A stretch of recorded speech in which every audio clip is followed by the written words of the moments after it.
जान मांगोगे तो जान देंगे, जो जान मांगोगे तो जान देंगे, जो माल मांगोगे तो माल देंगे, मगर हमसे ये ना हो सकेगा कि नबी का जाहो जलाल देंगे। से बढ़ के आके बैठे हुए और मोबाइल रख दो नीचे। इसी के साथ रामगिरी ने जो कहा कि मैं एक शेर के जरिए कहूँगा कि मोहम्मद मदीने में पैदा हुआ होता तो क्या होता। अगर आप खामोश रहेंगे तो इस शेर का यकीनन मजा लेंगे कि मदीने में पैदा हुआ होता तो क्या होता, नबी की मोहब्बत में फना होता तो क्या होता। अरे रामगिरी हुआ क्यों बदनाम नबी को बुरा कहकर, अरे मेरे नबी को अच्छा कहता तो क्या होता। दोस्तों और अजीज साथियों, अभी तक हमने अलग अलग वक्ताओं की बात को, उनकी स्पीच को, उनके भाषण को हमने सुना, लेकिन रामगिरी ने हमारे नबी के बारे में क्या कहा ये हम सब सुनते तो है, जानते तो है। हमारे नबी नऊजुबिल्लाह अगर हवस के पुजारी होते तो एक 25 साल का नौजवान जिसको सादिक जिसका लक़ब था, अमीन जिसका लक़ब था, एक 40 साल की बेवा खातून हजरत खदीजा से शादी नहीं करता। नबी करीम सल्लल्लाहु अलैहि वसल्लम के हिस्से में जब वो बांदी आई, आपने उस बांदी को आजाद किया, आजाद करके उससे शादी की। सहाबा किराम के हिस्से में अलग अलग जितनी भी बांदियां और गुलाम आए थे, तमाम सहाबा किराम ने ये फैसला किया कि जिस खानदान की औरत नबी सल्लल्लाहु अलैहि वसल्लम की बीवी बन जाएंगी, उस खानदान की औरतें इस लायक नहीं कि उनको घर में बनाकर जो तो बांदियां रखी जाए। और इस तरीके से 300 गुलामों को आजाद कर दिया गया। एक औरत से शादी करना 300 गुलामों को आजाद करने का जरिया बना।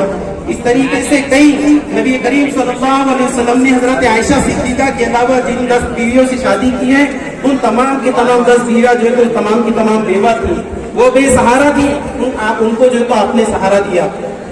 आज देश के अंदर अलग अलग जगह रेप हो रहे हैं, देश की बेटियों की जो है धज्जियां उड़ाई जा रही है, देश की बेटियों के गले काटे जा रहे हैं। हुकूमत को उसकी परवाह नहीं है, लेकिन दूसरों के धर्म के अंदर सेन मारकर, एक तो खुद के धर्म का कुछ मालूम नहीं। अगर हम अलग अलग अपने अपने धर्मों का अगर मालूम करेंगे तो पता चलेगा कि खुद के धर्म के अंदर जो तो क्या था। इसलिए संतों का धर्म गुरुओं का काम ये है कि वो अपने धर्म के बारे में, अपने हर धर्म जो तो अच्छाई सिखाता है, अपने अच्छाई की लोगों को बताना है। दूसरे धर्म के अंदर क्या है, लोगों को बताकर उनको उकसाना, देश के माहौल को खराब करना, ये संतों का काम नहीं होता। तालीम दी है अमन सुकून शांति इस्लाम का खजाना, अमन सुकून शांति इस्लाम का खजाना, इस्लाम का है मकसद दहशतगिरी मिटाना। कई लोग ऐसे गुजरे हैं, आप में से अक्सर लोग पढ़े लिखे हैं, वो जानते होंगे द 100 नाम की किताब है, जिसका मुसन्निफ, जिसका राइटर माइकल हार्ट है। आप किसी भी जगह से उस किताब को, किसी भी लाइब्रेरी से आप खरीद सकते हैं। द 100 उस किताब का नाम है। उस किताब के अंदर पूरे विश्व के, पूरे वर्ल्ड के 100 अजीम लोगों की जिंदगी के हालात को उसके अंदर जो तो रखा गया है। लेकिन आप हैरान रह जाएंगे ये बात देखकर, आप जब उस किताब को, उस पुस्तक का पहला पान, पहला पेज, पहला सफा जब आप खोलेंगे तो सबसे पहले आपको हजरत मोहम्मद सल्लल्लाहु अलैहि वसल्लम का नाम दिखाई देगा। जबकि उस राइटर का नाम क्या है, माइकल हार्ट, जो मजहब के एतबार से ईसाई है। उसको ये पूछा गया कि तू ईसाई है, तूने हजरत ईसा का नाम पहले डालना चाहिए था, तूने ऐसा क्यों किया? उसने बड़ा प्यारा जवाब दिया।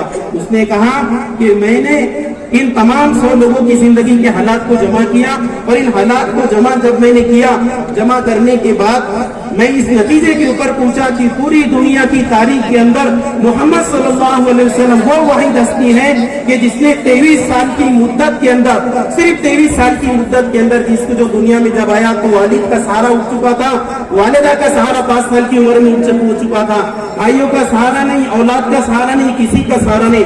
23 साल की उम्र में वो इंक़िलाब बर्पा करके चले गए कि पूरी दुनिया के अंदर जमीन का कोई हिस्सा ऐसा बाकी नहीं है जहाँ पर मोहम्मद सल्लल्लाहु अलैहि वसल्लम का नाम लेने वाला इस रूए जमीन के ऊपर मौजूद नहीं है। उस वक्त से है, आज भी है।